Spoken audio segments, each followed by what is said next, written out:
Hello and welcome back for the second episode of Dark Souls 2. My name is Segrix, and we're going to be continuing this. I left off last time because of some terrible lag spikes going on down there. But I am back and all well again. So yeah. I'm gonna try to progress a lot in this episode. I said last time that I was gonna make episode on 15-20 minutes, and the first one ended up being just 12, so... Damn. This guy. Apologies for that. I'll make sure it's okay this time around. So yeah.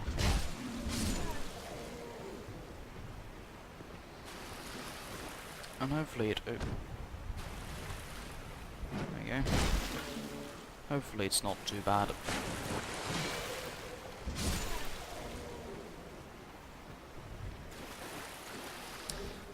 So yeah. And don't worry, I'll change this stupid maze soon. It's just for now really, and I'm not expecting it to stay. Not at all, I hate the shit. But I'm gonna have to make do with what I've got. Do I even have my Estus flasks? I don't. Totally forgot about those.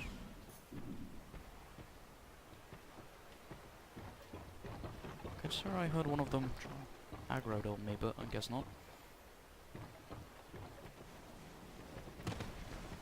Ooh, bad idea. Ooh. Throwing knives. I'll come in handy fighting that knight up there. Get the sword I'm going to be using. So I hope you guys are enjoying this so far. Look at this. There they are. I hope you guys are enjoying this so far. I checked through the last video and, well, I think it still has a 100% like ratio, which is good. I really enjoyed watching that. I'm actually surprised. How about that? Which is good. So...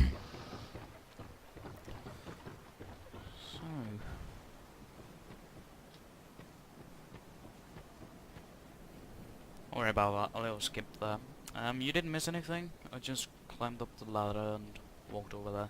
Killed an enemy, nothing bad. The light got too bad up there, so I just had to cut that part out.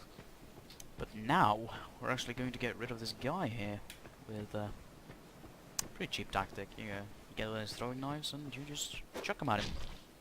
You do a lot of damage for being throwing knives. I'm actually pretty surprised about that.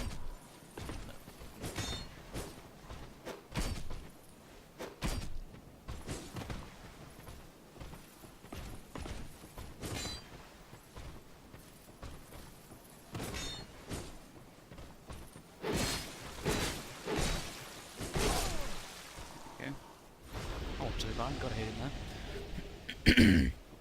Now this is the sword I'm going to be using for the rest of the bloody playthrough. It's the Head Knight sword. As you can see, the damage actually goes down, but plus 50 on lightning. I'm gonna try to explain this. Anyone who don't know, the damage armor kind of separates in physical, and then you got magic, fire, lightning, dark, poison, bleeding. And there's strength and poison damage. Poison damage actually is something special I can talk about later when I got some better armor and I can explain it better. Basically what I'm doing is that I'm changing my sword from something that has 100 attack, physical attack, to 75, but I get plus 50 lightning attack. I consider that a pretty good increase. It also looks pretty cool. The thing you'll notice when I play these sort of games, I don't go for the best things, I go for things that looks best for me on my character. The things I like the best. Call it Fashion Souls. Some people are taking it to call it that. Okay, fine. Fashion Souls it is. So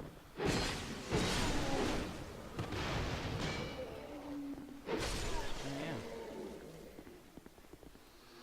Let's sneak up on this guy.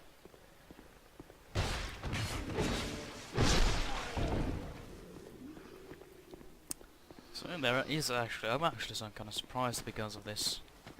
There's element of stealth in this game, which is quite unusual. usual. You got everything in Dark Souls. Mostly everything. So I am going to try to explain some of the mechanics of the game, if anyone's never played it before. There are a lot of things which is actually pretty hard to understand in this game. The story being the main thing. That enemies hate you. They shoot balls of fire off you. At you, sorry.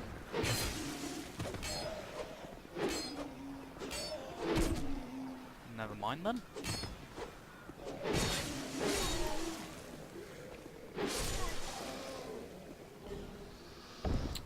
So yeah. Show that.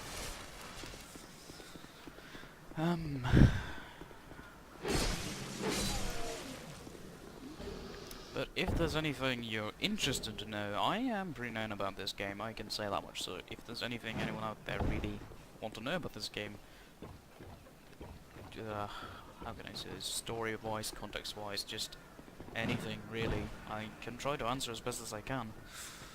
Although I don't know everything.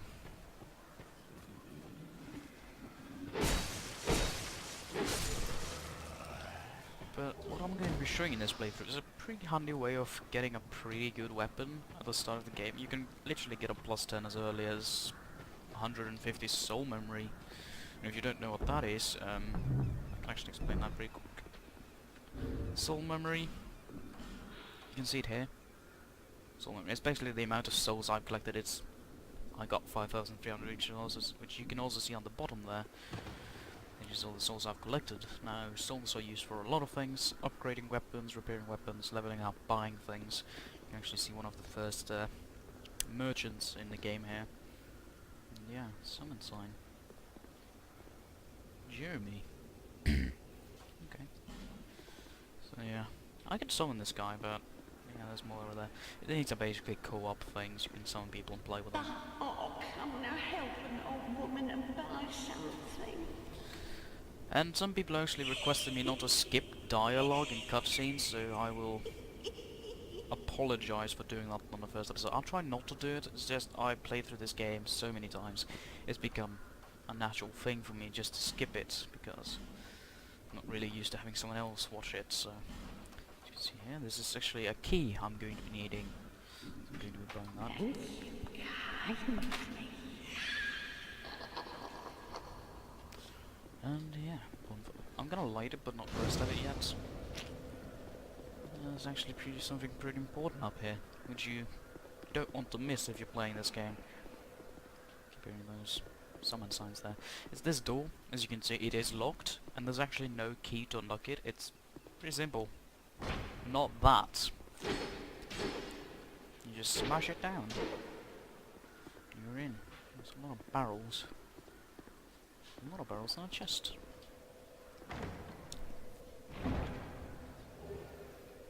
And don't be fooled by this arsehole over here. You really need to do. And a fun thing to notice, you get a hand axe here. A pretty good starter weapon actually. 120 physical damage there. And you can get the hand axe for free here. But if you don't know about this place, you might have bought it from Melentia, the old hag below me, who actually sells the axe. You know. And here we actually get the Estus Flask Shard, which is a pretty important item of the game. It's where you get to increase the amount of Estus Flasks you have, so it's really important to collect them all. I think there's 12. I'm actually pretty sure there's only 12 of them in the whole game. I'll be showing them all. I wouldn't want to leave anyone out.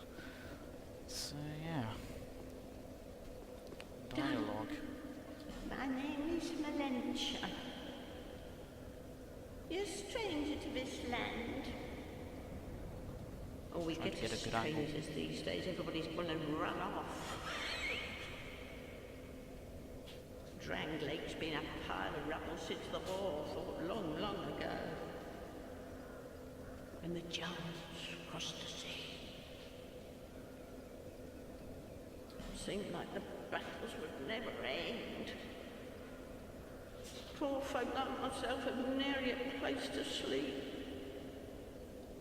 That's why I keep all me things right with me. That has to be heavy. You may travel light, but methinks you bear a burden of your own. She talks in riddles. But I don't understand her. Those who Lonely times these are. those who don't really play Dark Souls, you know, and you really want to get into the story, I kinda want to try to explain it. As she says that she feels like I'm carrying a burden on my own. The player I am, the player of the game, is the main character.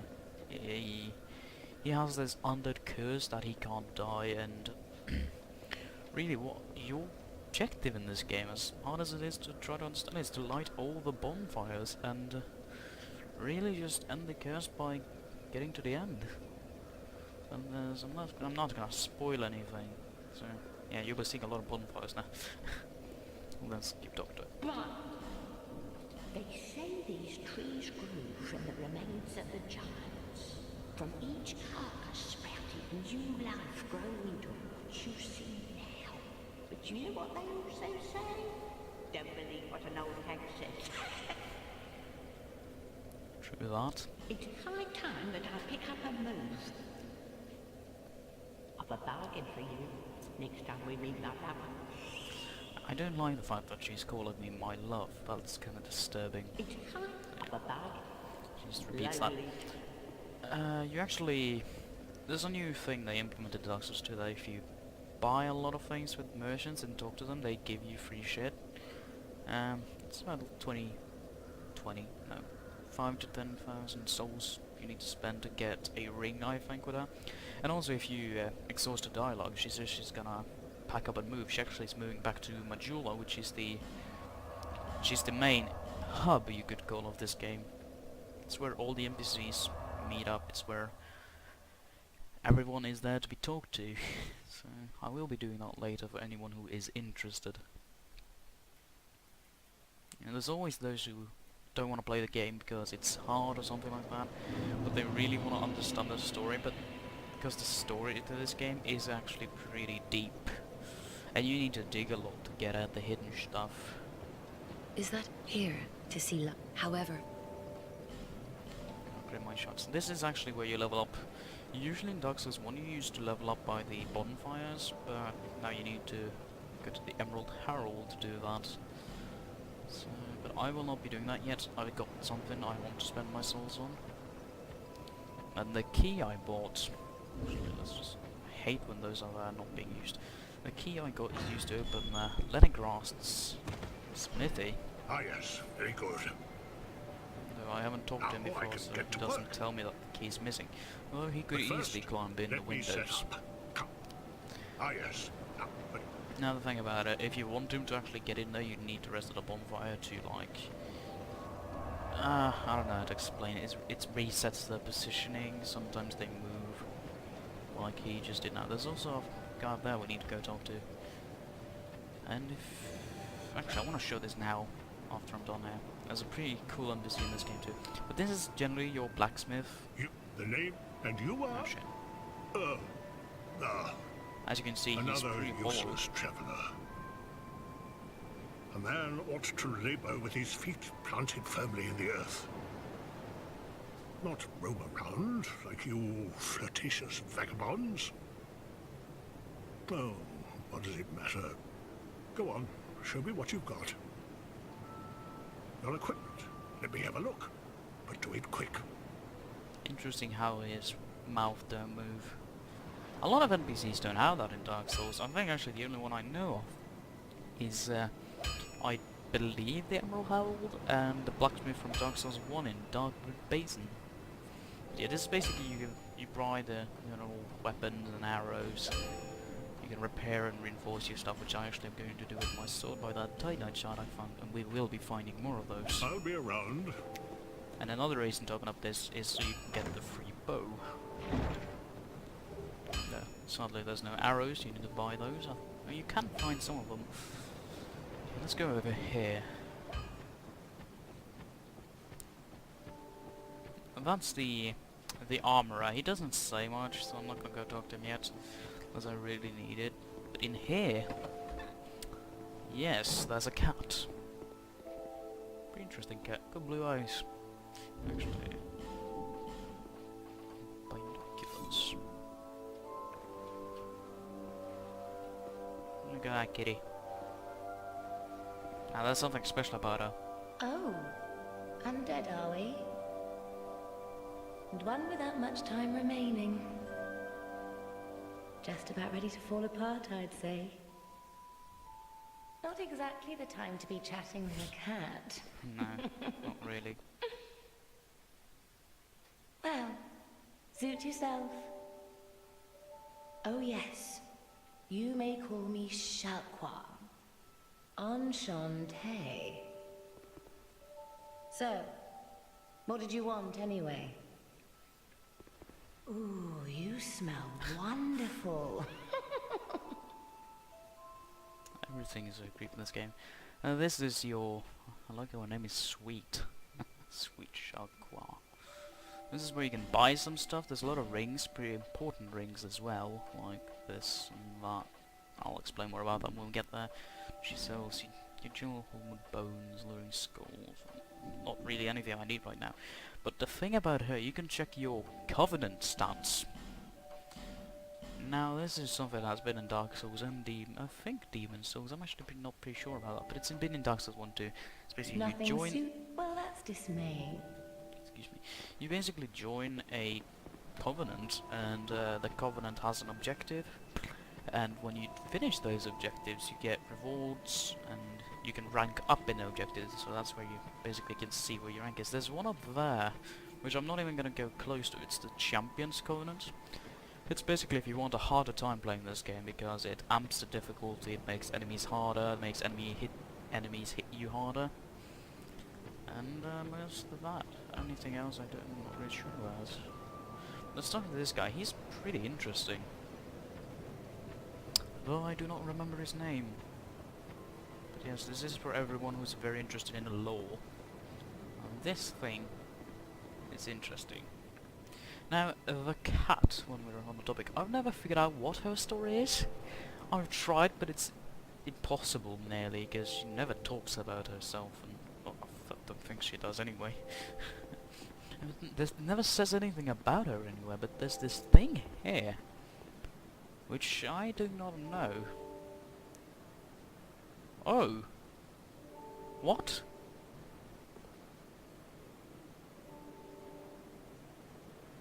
Now this is from the DLC. It usually, yeah, I think it usually said that the description is unreadable or something like that. It's very bad and couldn't be read. And now it says seek the land of the ancient king, pass the iron keep upon a sea of flame. I'm pretty sure that's DLC material. But we'll talk more about those when we get there. There's also something at the front which is pretty fun. Yeah. Death's World War. I'm gonna not take a big breath and not say that word again.